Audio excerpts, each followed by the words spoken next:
वालेकुम नाजरीन, आप देख रहे हैं मेरा यूट्यूब चैनल देसी मसाला रेसिपी।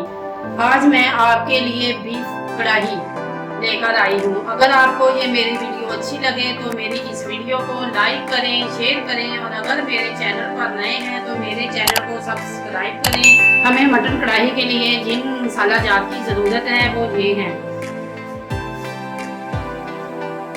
ये है मेरे पास प्याज 200 ग्राम है। 1 किलो मेरे पास ये बीफ का गोश्त है। इसे मैंने अच्छी तरह धोकर साफ कर लिया है। और ये है मेरे पास 200 ग्राम प्याज। ये जो मेरे पास छोटे छोटे प्याज हैं ये 5 से 6 है। ये मेरे पास 5 से 6 हरी मिर्च।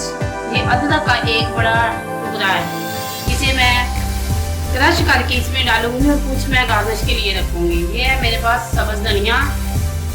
ये है मेरे पास टमाटर 500 ग्राम। ये आधा किलो मेरे पास टमाटर हैं। 1 प्याली ये मेरे पास घी की है। आधा चम्मच नमक है। आधा चम्मच गरम मसाला पाउडर है। आधा चम्मच खुश्क धनिया पाउडर है। ये मेरे पास है लहसुन। ये लहसुन के जवे हैं। ये जो मोटी वाली पोथी होती है वो तकरीबन 1.5 पोथी है। ये मेरे पास आधा चम्मच सूरख मिर्च पाउडर है। आधा चम्मच हल्दी पाउडर। ये आधा चम्मच ही मेरे पास धड़ा मिर्च जो कुटी हुई लाल मिर्च होती है। ये थोड़ी सी मेरे पास कसूरी मेथी है। अब हम चलते हैं मटन कढ़ाई बनाने की तरफ।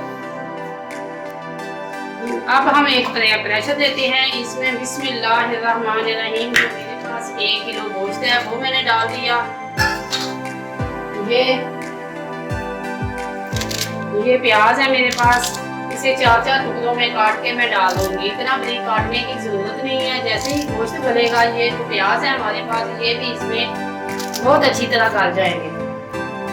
ये सब प्याज मैंने बारी बारी एक एक करके इसमें डाल दिया है।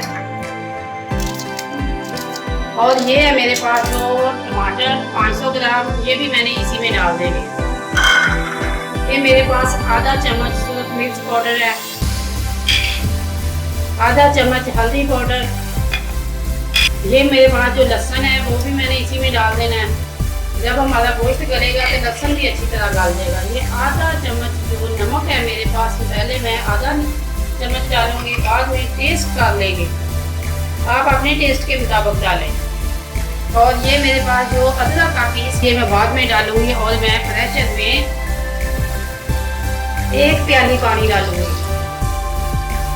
1 से 1.5 प्याली पानी डालेंगे। ये बीफ का गोश्त है। इसे गलने के लिए गोश्त की क्वालिटी जो है वो अहमियत रखती है। अगर जानवर अच्छा है, तंदुरुस्त और फ्रेश है तो वो पानी कम लेगा।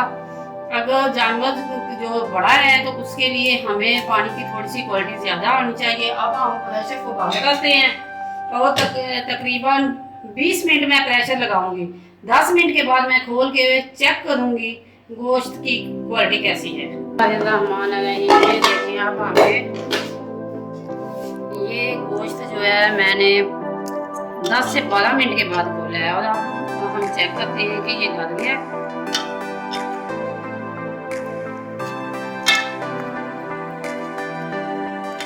ये देखिए अब हमें इसे चेक करना है। ये बहुत गर्म है। ये तकरीबन जो है 80% गल गया, 20% अभी रहता है। ये देखिए इसमें पानी भी मौजूद है। ये जो 20% गलने वाला है ना ये इसी पानी में गलेगा। और ये जो टमाटरों के छिलके हैं ये मैंने निकाल लेने हैं एक एक करके। और इसे 5 मिनट के लिए मैं मज़ीद प्रेशर देती हूँ।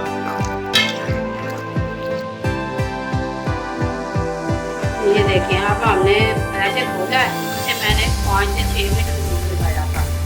और अब हम गोश्त की रोटी को चेक करते हैं।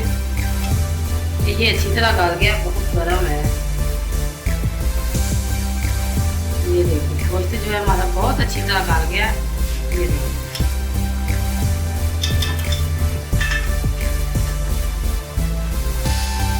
अब हम चूल्हे पे कढ़ाई रखेंगे। इसमें अंदर 1 प्याली घी जो मैंने रखा था वो डाल दिया। ये जो प्रेशर में मैंने गोश्त को पका के गाल के रखा है इस कढ़ाई में डाल दें।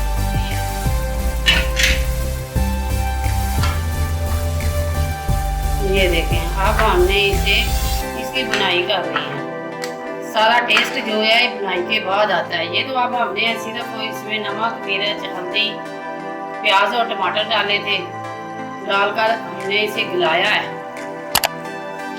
ये जो गोश्त है मेरा ये 20 से 25 मिनट के दरमियान गला है। अब जो मेरे पास ये अदरक थी 1 चम्मच मैंने क्रश की है। मेरे पास गरम मसाला है आधा चम्मच खुश्क धनिया पाउडर, ये आधा चम्मच ही मेरे पास जो कुटी हुई लाल खड़ा मिर्च जिसको कहते हैं वो है, वो भी मैंने डाल दी है। ये मेरे पास सब्ज मिर्च है, ये मैं डालूंगी आधा चम्मच। अब मैंने इसकी बुनाई कर ली।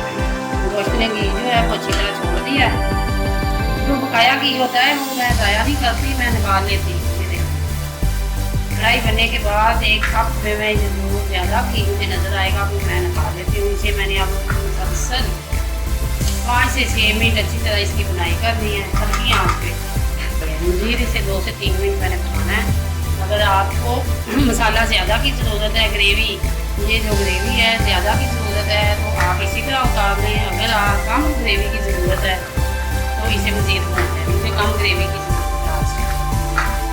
ये सिर्फ 2 मिनट हमने और भून कर इसे आपको डिश आउट करना है। गार्निश की तरफ अब हम चलते हैं।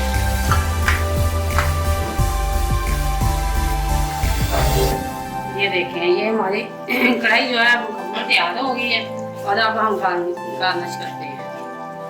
ये हमारे पास अदरक के पीस हैं, ये लंबे लंबे और कटे हुए।